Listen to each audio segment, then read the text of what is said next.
आज हम बात करने वाले हैं मापन की आवश्यकता के बारे में। तो चलिए स्टार्ट करते हैं। देखिए, सबसे पहले समझिए कि मापन क्या होता है। देखिए, मापन का अर्थ होता है मापना। बेसिकली क्या करना? मापना या मेजर करना। किसी भी चीज को मेजर करना, किसी भी चीज को मापना। मतलब कि ये जो आपकी वस्तु है, इसे मापना कि ये कितना लंबा है, इसका वजन कितना है, इसका तापमान कितना है, एटसेट्रा। मतलब कि किसी भी चीज को मापना, किसी भी गुणधर्म को मापना। जैसे कि मैंने लंबाई गुणधर्म हो गया, उसको मापा तो ये हो गया मेरा मापन। इसका एकल गुणधर्म है द्रव्यमान, इसका मैंने मापन किया तो वो हो गया आपका मापन। या इसका कोई ना कोई तापमान होगा तो उसको मैंने मापा, केल्विन मापा, डिग्री सेल्सियस में मापा, तो वो हो गया आपका मापन। तो मापन का अर्थ होता है मापना। किसी भी वस्तु के गुण धर्मों को मापना ही क्या कहलाता है? आपका मापन कहलाता है। अब मापन की आवश्यकता क्यों पड़ी, इसे समझने का प्रयास कीजिए। जैसे कि मैं आपके सामने एक एग्जांपल लेता हूं कि ये आपका एक मार्कर हो गया और ये आपका दूसरा मार्कर हो गया। अब मुझे बताइए, ये वाला मार्कर या ये वाला मार्कर, इन दोनों मार्कर में से कौन अधिक बड़ा है? ये वाला मार्कर अधिक बड़ा है या ये वाला मार्कर अधिक बड़ा है? देखते हैं कौन सा मार्कर अधिक बड़ा है। ऑब्वियस सी बात है, आपको दिख रहा होगा कि ये वाला मात्रक बड़ा है। देखिए, थोड़ा ध्यान से देखिए कि आपका कौन सा मात्रक बड़ा है। ये वाला मार्कर बड़ा है, आपका ब्लैक वाला मार्कर बड़ा है, जबकि ब्लू वाला मार्कर छोटा है। बता सकते हैं? अब देखिए, ये वाला मार्कर भारी होगा या ये वाला मार्कर भारी होगा? ऑब्वियस सी बात है, ये थोड़ा मोटा है, मतलब कि ये वाला मार्कर क्या होगा? भारी होगा, जबकि वाला मार्कर हल्का होगा। अब ये मान लेते हैं एक ठंडी वस्तु है, एक गर्म वस्तु, तो बताइए किसका तापमान अधिक होगा? ऑब्वियस बात है, इसका तापमान अधिक होगा। लेकिन यदि मैं पूछूं कि बताइए इसकी एग्जैक्ट लंबाई क्या है और इसकी एग्जैक्ट लंबाई क्या है, आपने ये तो बता दिया कि इन दोनों में कौन अधिक लंबाई, ब्लैक वाला अधिक लंबाई देखकर। लेकिन यदि मैं पूछूं कि इसकी लंबाई कितनी है, इसकी लंबाई कितनी, क्या आप बता सकते? नहीं बता सकते। यदि मैं बोलूं कि इन दोनों में कौन भारी है, आप बता देंगे कि नहीं ये भारी है।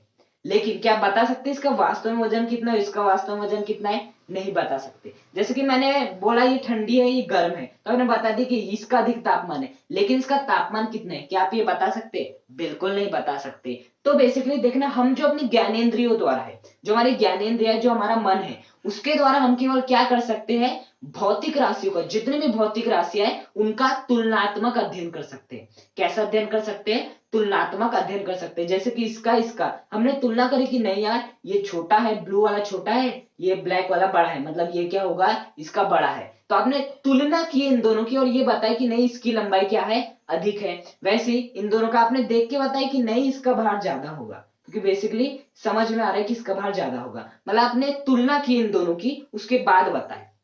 उसके बाद यदि मैं तापमान में पूछा तो आपने वही क्या किए? तुलना करके बताया कि नहीं ये अधिक गर्म होगा। लेकिन यदि मैं वास्तविक में पूछूं, मतलब कि यदि मैं वास्तविक में पूछूं इसका वास्तव में तापमान कितना है, लंबाई कितनी, भार कितनी है, लंबाई कितनी है, तापमान कितना है, भार कितना है, तो आप नहीं बता सकते। मतलब यहां से एक बात स्पष्ट है कि आप ज्ञानेंद्रियों द्वारा, अपने ज्ञानेंद्रियों द्वारा किसी भी भौतिक राशि का केवल तुलनात्मक अध्ययन कर सकते हो, सही सही मापन नहीं कर सकते। आप अपनी ज्ञानेंद्र द्वारा किसी भी वस्तु को सही सही नहीं माप सकते हैं। हाँ, तुलनात्मक अध्ययन करके बता सकते हैं कौन लंबा है, कौन छोटा है, कौन बड़ा है, कौन कौन हल्का है, कौन भारी है, कौन अधिक गर्म है, कौन अधिक ठंडा है, यह आप बता सकते हैं अपने ज्ञानेंद्र द्वारा। लेकिन सही सही मापन कि नहीं इसका तापमान इतना ही, वो आप ज्ञानेंद्र द्वारा नहीं कर सकते। तो बेसिकली भौतिक राशियों का परिमाणात्मक अध्ययन के लिए, कैसे अध्ययन के लिए?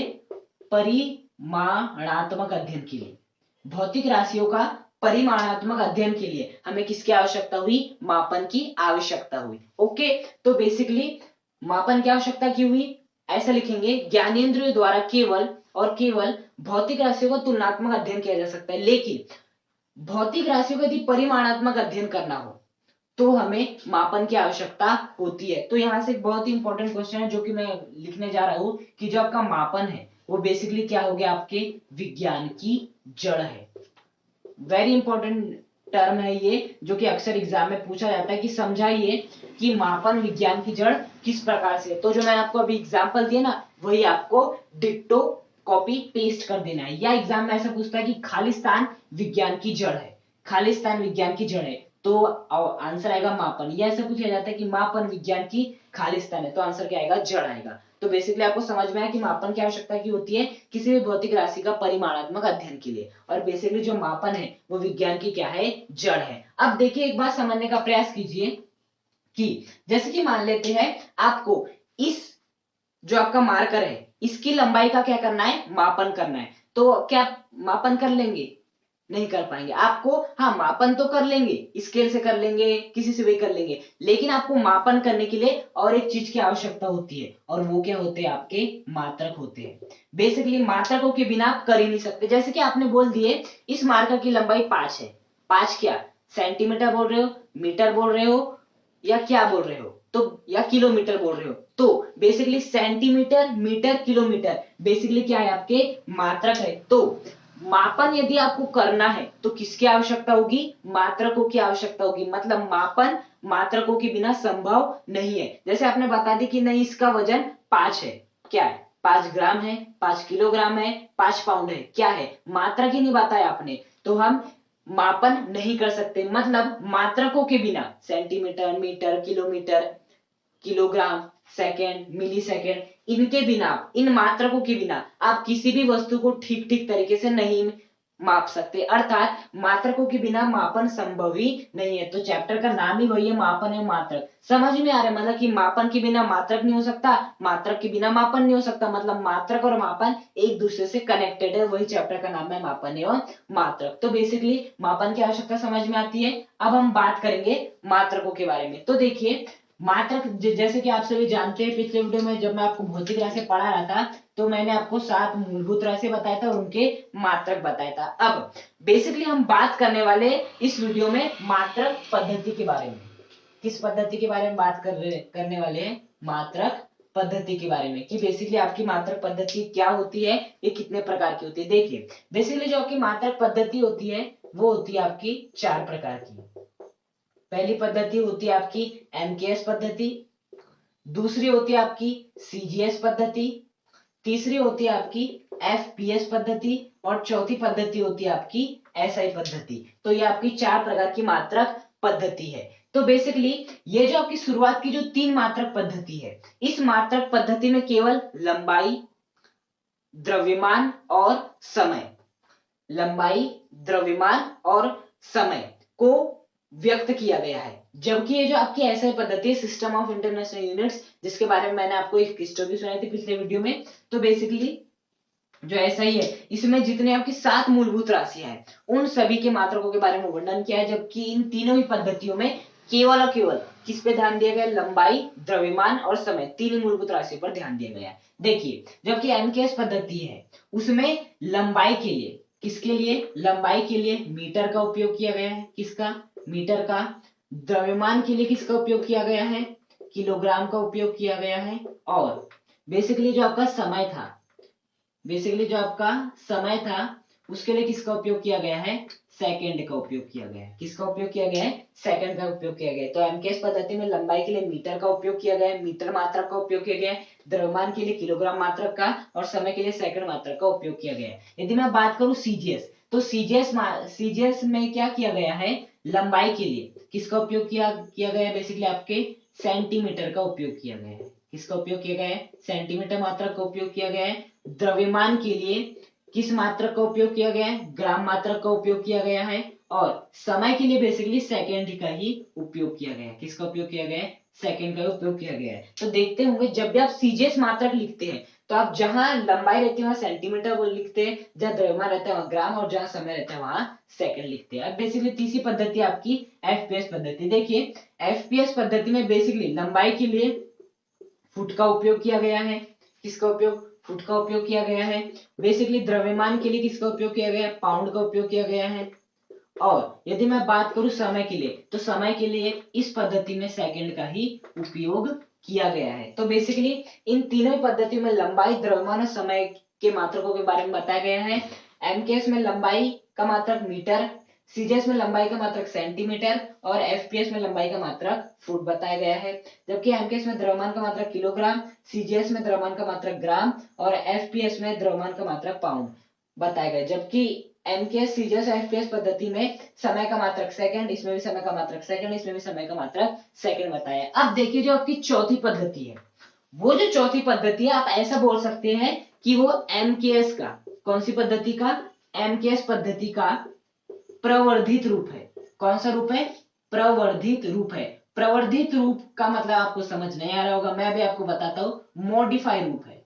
कौन सा रूप है, मॉडिफाइड रूप है। तो देखिए प्रवर्धित का मतलब होता है मॉडिफाइड, मतलब कि जो आपकी एमकेएस पद्धति ना उसी का मॉडिफाइड फॉर्म है आपकी एसआई पद्धति। क्यों, क्योंकि इसमें बेसिकली लंबाई के लिए भी किसका उपयोग किया गया है, मीटर का उपयोग किया गया है, और आपके द्रव्यमान के लिए किसका उपयोग किया गया है, किलोग्राम का उपयोग किया गया है बेसिकली, और समय के लिए किसका उपयोग किया गया है, सेकंड का ही उपयोग किया गया है। तो बेसिकली एमकेएस में भी लंबाई के लिए मीटर, द्रव्यमान के लिए किलोग्राम और समय के लिए सेकंड का उपयोग किया गया था, और ऐसे में भी किया गया है। लेकिन अब इसे हम मॉडिफाई रूप क्यों कह रहे हैं, नहीं तो हमें यदि इसमें भी लंबाई के लिए मीटर, द्रव्यमान के लिए किलोग्राम, समय के लिए सेकंड जैसे कि यहाँ था, तो इसे एमकेएस को ऐसा ही बोल देना था। लेकिन नहीं, एमकेएस को हमने मॉडिफाई की, मतलब और थोड़ा बढ़ाया। जैसे कि मॉडिफाई करने का मतलब क्या होता है कि हम जो चीज है उसे तो ऐड करेंगे, साथ ही उसमें कुछ नई चीज भी जोड़ेंगे, ये होता है मॉडिफाई।